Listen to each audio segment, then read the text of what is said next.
I've been reading Gypsy Rose's book, My Time to Stand, for the past day, and I am not amused, I am not driven, I am not moved. I feel extremely gaslit. So I decided to make a video doing a deep dive on Gypsy Rose's book, My Time to Stand, with excerpts. I'm going to read some of the parts that stood out to me the most. We're going to analyze it and we're going to talk about it.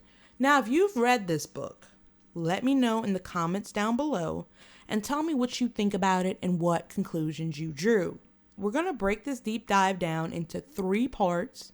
The first part will be covering the first 7 chapters of the book.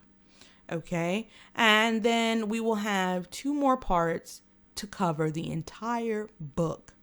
Okay, it is a book review. I'll probably make a separate playlist for the book itself. Hey everyone, this is Lindsay, Unfiltered.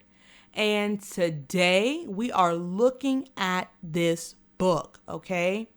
Now, I'm a person who likes to buy hard copies of books normally. Because I did this video, I wanted to go ahead and buy the digital copy, and it was cheaper by like half. A funny side story for you guys.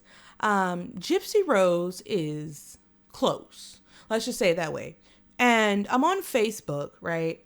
And this girl that I went to high school with, I was friends with her in high school actually, has a picture with Gypsy Rose on my damn Facebook feed. And the caption says something like, I got my Christmas wish. I met Gypsy Rose for Christmas. And it's her, Gypsy, and this other person smiling at like a library or something.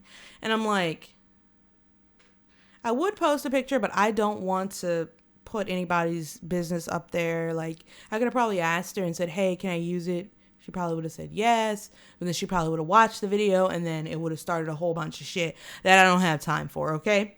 Anywho, let's get into this book, guys. My readers, come to the front. My readers, come to the front. And my listeners, please sit in the back, okay? Because this is a very hard to digest piece, okay? And we're going to start chapter by chapter. I have excerpts. I have examples from the book to tell you exactly what I'm talking about, okay? Now, we've been following Gypsy Rose's case. We know her case. We know it, okay? We know it like the back of our hands. We've deep dived. We've investigated, right? Let's see how that lines up with the book. In chapter 1, she gives us the reason why she did what she did to Dee Dee. And the way she says it throws me for a loop. She says in chapter 1, people really want to know, what was your final straw? When was the moment when I decided it was her or me? Here you go, y'all. On page 3, 1 month before the unaliving, my mother tried to cut my throat. At least that's how I saw it. The cause of concern suddenly was my voice. It's so high-pitched, it's squeaky, my mother complained to my ear, nose, and throat specialist. I thought my voice was distinct, like my uncommon name, or maybe it was just a family trait to be proud of. We both knew women on my mother's side of the family with similar high-pitched voices. Besides, Nick said my childlike chirp was sexy, so I didn't understand the issue, and I told my mother so. Never in front of the doctors, of course. I knew better than that. But on the way home, I went on and on like, well, squeaky wheel. Gypsy Rose is already starting the shenanigans early on. Now, why would you say your mother tried to cut your throat? Okay, we're going to think, okay, her mother tried to, no. It was an exploratory surgery that a doctor wanted to do on her larynx or something like that. And Dee Dee was all for it, and Gypsy didn't want anything to do with it. So she was saying that that was her mother trying to cut her throat, right? I find it incredibly crass to say that that was your last straw is because your mom tried to cut your throat when she's no longer here because you got somebody to actually do it to her. Are you serious? Like, I can't with that. I did not like that at the beginning of the book. I did not like that. Also in chapter 1, she talks about Dee Dee in not so good light, right? As we all know, it's been 10 years since this crime occurred. Yet, Gypsy Rose is still trying to paint this narrative of her mother. In chapter 1, she says, her watchful eye grew keener as the possibility of me standing up or speaking out became more plausible. We had achieved an unspoken standoff. I knew she was a lying, manipulating criminal. She knew nobody would believe me. I don't understand that piece of the book at all, because if we go back to Dee Dee's family, if we go back to Dee Dee's brothers, sisters, aunts, uncles, cousins, all of those people say Dee Dee had an issue with this, Dee Dee had an issue with that, Dee Dee was kind of sketchy. They've said that. They know her. That's their family. So you mean to tell me no one would have believed you when they know the history, the trauma, and the things that your mother is dealing with mentally, and the things that she unfortunately passed down to you? You don't think they would believe you? I'm not buying that, okay? We go on to chapter 2, and Gypsy alleges that her mother was jealous of her, or trying to make her jealous, because her mother would tell her stories about when she was in beauty pageants and things of that nature. So that must have meant she was trying to make Gypsy jealous. I feel like for Dee Dee, when she was in those pageants, it was probably one of the best times of her life. And so she's going to tell her daughter about that, right? I don't think it was a ploy to make Gypsy jealous or anything like that. I feel like she was really in her prime, and she really felt like someone when she was in those pageants. Gypsy feels real different. In chapter 2, she says, more needing. Was she trying to get my adoration? My attention? Was she trying to make me jealous? I heard about how skinny she got, about how pretty she got, and about how people applauded her when she was a beauty queen. It almost seemed like she was trying to make me feel even smaller in my wheelchair, with no teeth, malnourished and androgynous, with no attractiveness at all. Most of the time, dressed as a boy. She used to have it all until I came along. I put her on a pedestal. I'd see pictures and think, wow, that was my mama. No wonder Claude loved her most. Again, Gypsy does not take much accountability. I wasn't expecting her to, but the way she says, my teeth, androgyny, like, woe is me, man, okay? I get it. I understand it. I get it. You lived in a traumatic environment. I get it. Your mother had mental health disorders. But you cannot say that Dee Dee is the only one that made your upbringing traumatic. It was an effort by many. And the only one that was there, you got rid of them. That's what it says to me. Okay? When we go into chapter 3, Gypsy talks about how she was her mom's emotional support baby. She said something really strange, like when they cut the cord connecting her to me, she pulled me even closer. How do you know that? There's no viable way for you to know that, right? She says, my mom thought I had a chromosomal disorder that affected my hearing, my eyes, things of that nature. And she used me as her emotional support baby. She always coddled me. She always did this. She almost did that. You're her daughter. Can you overprotect a child? Yes. But the way she was making it seem like Dee Dee had her just to be emotional support for her. And I don't think that's how it went, right? The way she was putting in the book was like, my mom trapped my dad with me, right? In chapter 3, she says, I wasn't yet in the wheelchair, but mama had doctors treating me for asthma, sleep apnea, hearing and vision impairments, and epilepsy, which she claimed were caused by a chromosomal deficiency. And she had me taken out of kindergarten to be homeschooled. Now, I do think that was a fatal flaw, taking her out of school, because I think Gypsy would have developed more social skills in school. She would have had people to interact with. She wouldn't have been alone in the home all day, or just had her mother as her only confidant, right? I feel like that would have been very normal for her. That could have changed things. I don't know. I'm not a doctor, forensic scientist, a psychologist, a psychiatrist, but I just feel like she could have benefited from going to school all those years, right? Because she has people in this book gaslighting us, helping her write these similes and metaphors. It's like, how can you know if you're writing a memoir with somebody, how can you know that that's how they feel? Girl, bye. This is not how Gypsy speaks. This is not how Gypsy texts. These people write this for her. These poets and shit. This is not a poem. This is not in any way poetic, right? So we go on to chapter 4. And that's where Gypsy starts talking about the abuse that she allegedly faced at the hands of her grandfather, Claude. That her mother, her grandfather, and her all took a bath together. Now, we hear that Dee is a devout Catholic. We hear that Dee Dee doesn't like Gypsy around men. We hear that Dee Dee doesn't date men herself. And she gets in the tub with her father and then lets Gypsy get in the tub with her father. For no rhyme or reason whatsoever. I'm not saying these allegations aren't true, but I'm saying we got to take a closer look. In chapter 4, it says, 5 years old and sitting on the toilet watching Daddy Claude and my mother step their naked bodies into the tub. My mother, at almost 30 years old, was a lot skinnier back then. Father and daughter trying to fit into this small tub together remind me one of the miniature circus cars filled with an illogical number of clowns. My mother and Claude had an intentional bath time. It wasn't like she'd already be in the tub and he decided to join her. Side note, that's weird too. They went into the room together and undressed.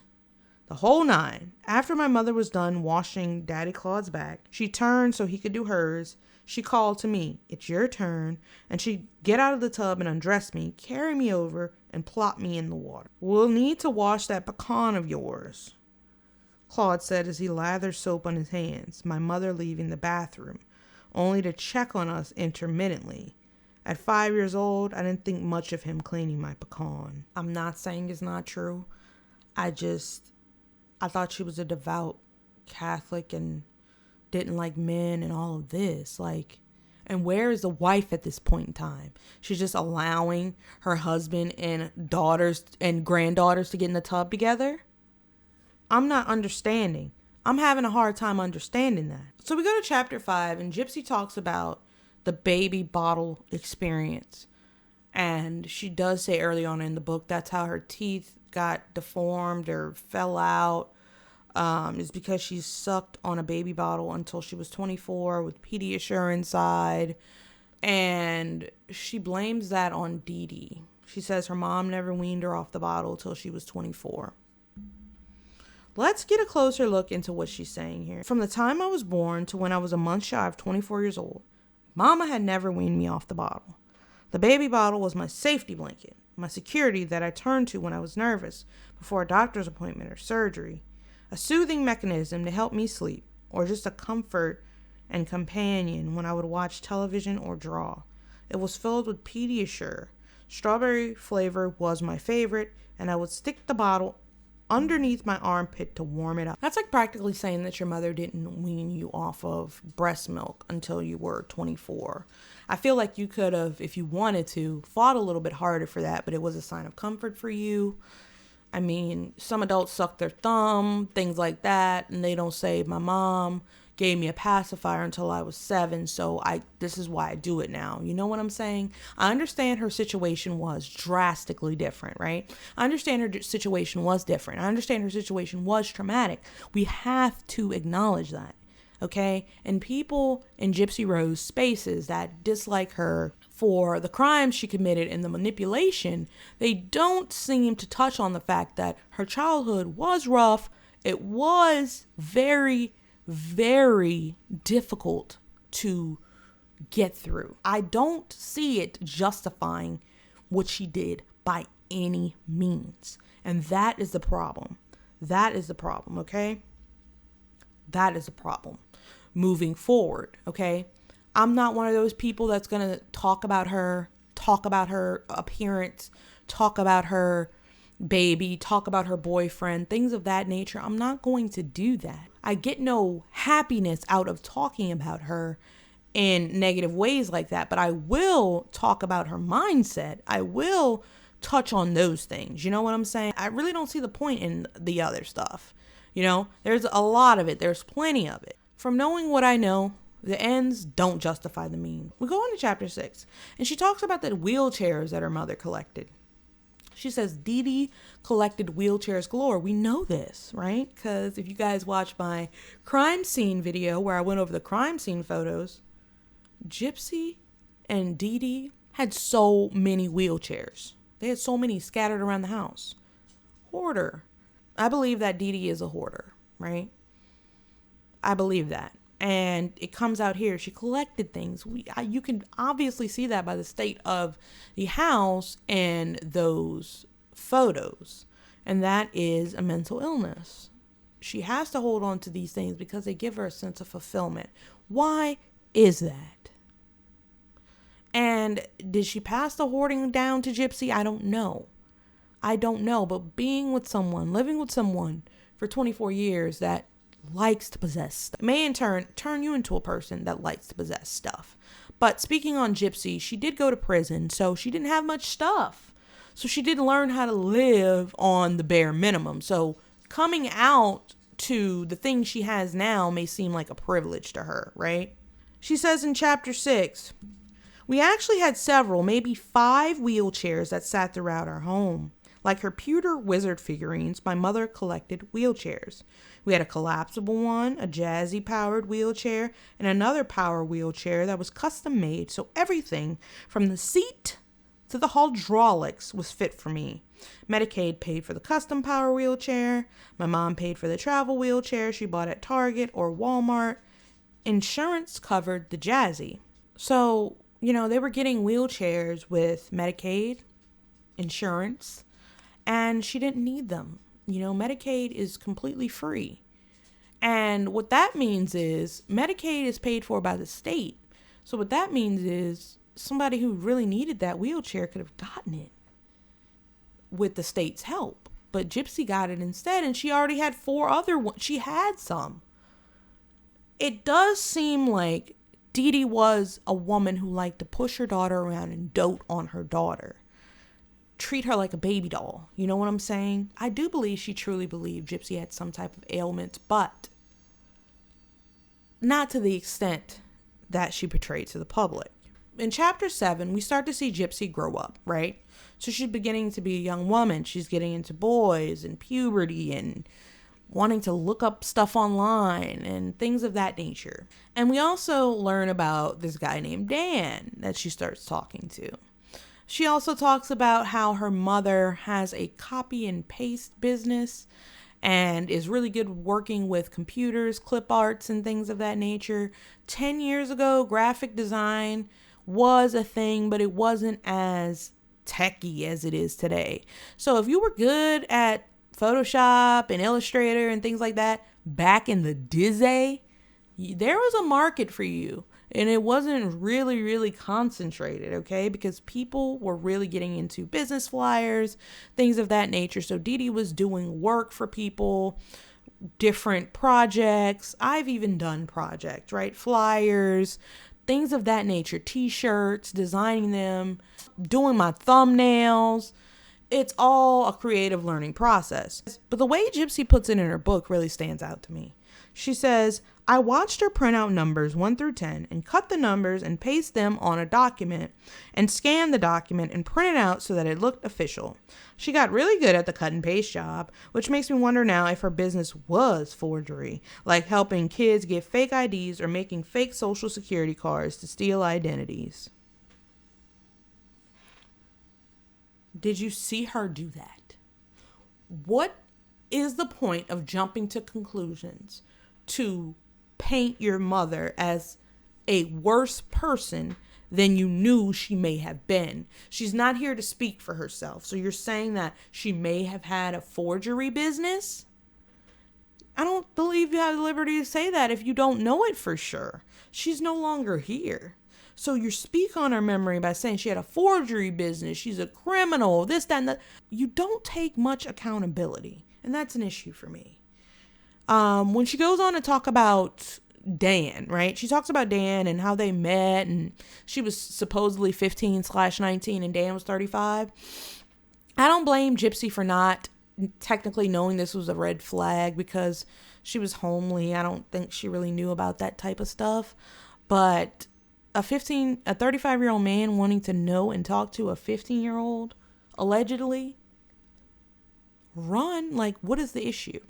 Dee Dee found out about this. She was talking to Dan one day, and allegedly Dee Dee abused Gypsy. Gypsy says, she turned to me, looked at my legs, and began punching them. She attacked every healthy, active muscle in my quads and thighs, like she was a boxer and I was a piece of meat hanging in a freezer locker. I didn't know you could bleed without cutting the skin. Redness began to rise to the surface and create little blood clots, which later formed blood blisters. Now, can you see Dee Dee Blanchard using Gypsy Rose's legs as meat, and she's a boxer? The writers along with her in this are doing their job at trying to make this as poetic as possible. But these are not Gypsy's words. Like, what is this? She says that she was abused. She said that her mother put her hands on her, like smushed her face and dug her nails in or something. Right? I cannot speak to whether or not this is true. I was not in that home. But if you are in Southern Louisiana, you've gotten popped by your mom with something before, right? And you better be lucky if it was just her hand, right? I can't really corroborate it. I can't really corroborate that, you know?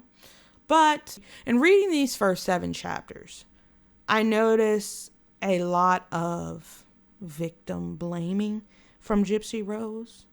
She says she has a lot of come to full circle moments or come to Jesus moments, and I don't see that. I don't see that here. Some of the parts of the book were making me upset. They were making me mad because I'm like, I feel like you're gaslighting me. You know, you're not about to do that in a book that I paid for, right? You're not about to do that in a book that I paid for, right? So guys, like, if you're readers, let me know, because every reader sees a book a different way. Beauty is in the eye of the beholder. The book is in the eye of the beholder as well. So what did you see out of the book? These were the most significant moments I picked out of the first 7 chapters. We're going to do the next 7 or so chapters, and that'll be posted on Saturday. And like I said, guys, I'll be going live every day the month of January. So if you want some topics, drop some topics down below. I'll tell you guys what I like talking about, okay? I like talking about scandals. I like talking about controversy. I like talking about celebrities. I know at first people were like, we don't really like the celebrity stuff, but I do. And the thing about it is, I think the reason why I like talking about it is because celebrities go hand in hand with scandal and conspiracy a lot. I like talking about conspiracy theories. So, you know, just basically things to make us think, make us ponder.